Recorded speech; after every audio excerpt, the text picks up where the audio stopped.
Hi everyone, number one Marmaduke fan here. I have survived almost getting banned from YouTube, so it's time. It's time to start doing goofy iPhone reviews again. We're looking at the Prince's Poison Cup. I think I'm gonna call this. This has been like a video series, so I think I finally came up with a cool title for this video series. I'm gonna call it "Looking for Lewis," where I read all kinds of Christian children's books, children's young adult literature, Christian comics. I've read some terrible Christian cringe, but we're looking for C.S. Lewis. Are there Christian writers and artists working who are sort of capturing the spirit of the Chronicles of Narnia? I would say this is not cringe. This is a very well-produced children's book.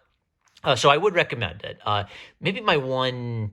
This isn't really a criticism. This is just like an observation. So The Prince's Poison Cup, it's a very short little children's picture book, so I don't think it's fair to compare it to something like Lewis. So let me make the contrast, since that's kind of like the theme of this series. So in Lewis's Chronicles of Narnia, Aslan is supposed to be Jesus. How do I know that? C.S. Lewis would write letters where he would explain that Aslan is supposed to be Jesus. If you were a Christian kid and you read it and you knew the Bible, you would say, oh yeah, I remember listening to like a radio drama of Narnia as a little kid and just picking up instantly Aslan is supposed to be Jesus. That being said, a lot of secular kids read Narnia and they love the characters and they're absorbed into the fantasy world, and they may not necessarily get that because they don't know what to look for. So the Prince's Poison Cup, it's not as long and complicated as something like Narnia, but like Narnia, the main character, the prince, is supposed to be Jesus. His father is supposed to be God the Father. The king sends the prince to drink from the poison cup. The poison cup is supposed to be the crucifixion and the payment for sins. So the question is it's a very direct one-to-one parallel where I think there's even like a parental guide where it kind of like walks you through who the characters represent and how you connect it to that. So does it stack up to Lewis? Well, I think Lewis has a little bit more complexity to him, where someone might not necessarily get that Aslan's supposed to be Jesus when they're a little kid. You could probably talk about Aslan as a character distinct from Jesus Christ, because Aslan is Lewis's character to talk to you about what Lewis thinks about Jesus Christ in a fantasy setting. This doesn't give you as much meat to dig into, but I would say it's Lewisian in the sense that it's giving you a fairy tale about a prince and a king to illustrate a complex Christian point concretely. It's also just gorgeously illustrated. So that's another thumbs up in its favor.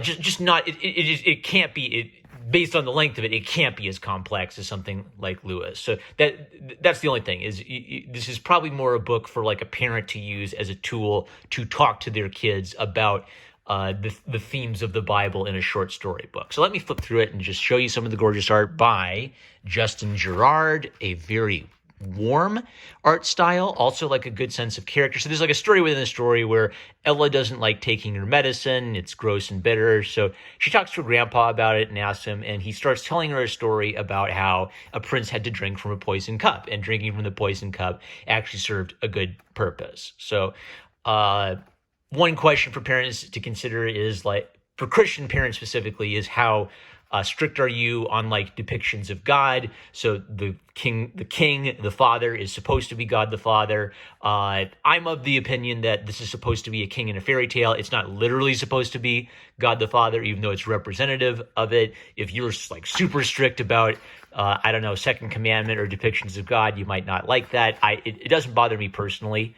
I like things like the gestures of the characters and the warmth of the colors. Just feels very human. I actually want to flip ahead and just show you one really cool page. There's a point where the prince drinks from the poison cup, and it cuts to just illustrations, right? So it's kind of like a nice, cool, no dialogue comic book moment to emphasize the weight of this. So illustrations, 10 out of 10.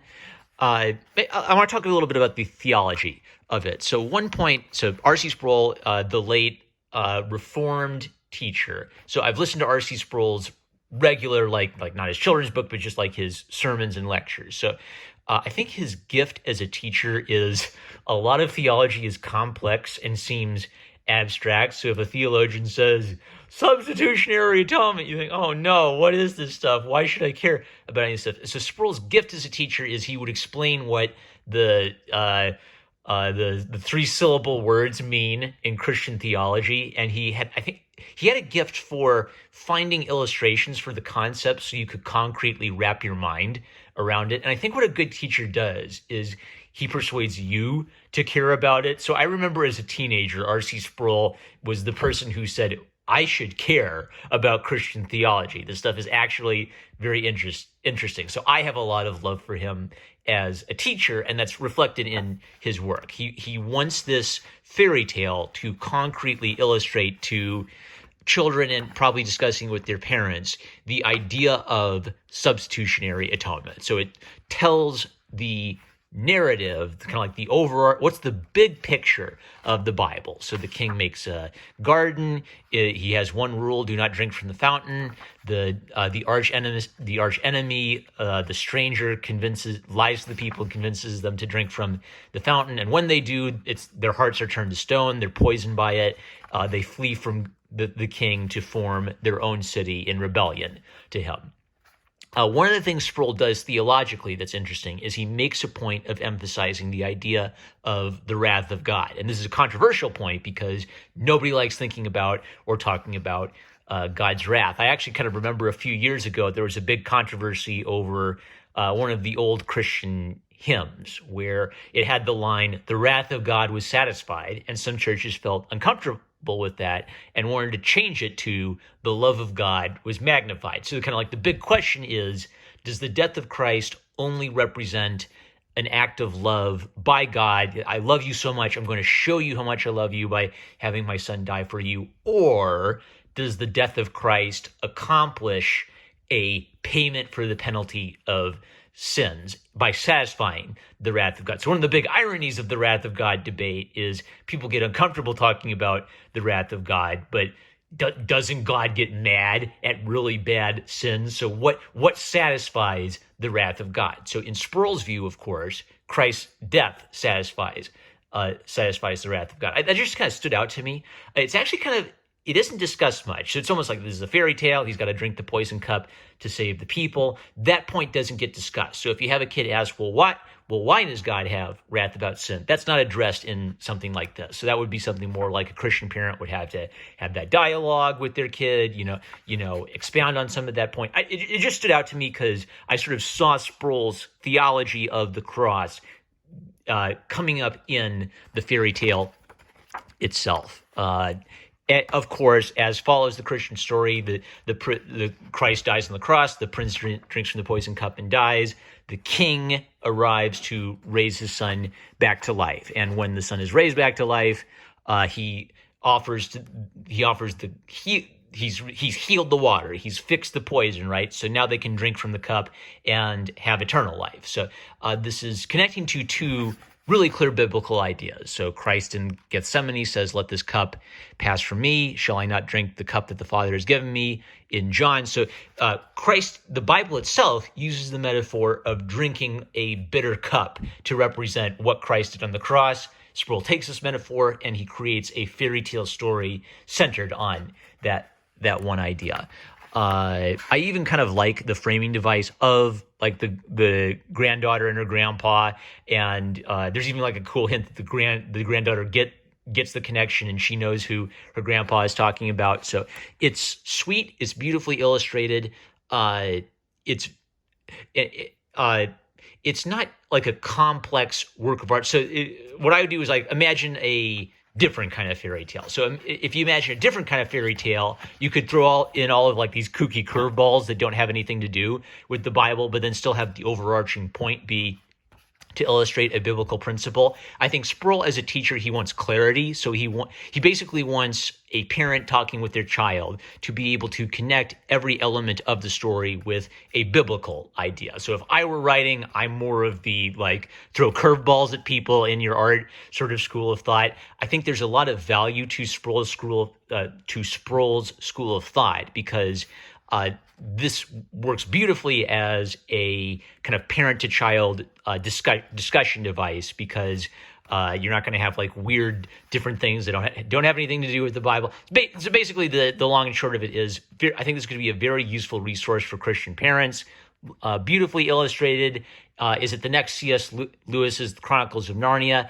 No, and actually it doesn't have to be, because I don't think it was intended to be that. So it'd be unfair to compare it to the Chronicles of Narnia in that sense. It's not trying to create a brand new franchise that illustrates Christian principles in its own unique universe. It is what it is, a very beautifully illustrated children's book that very directly illustrates.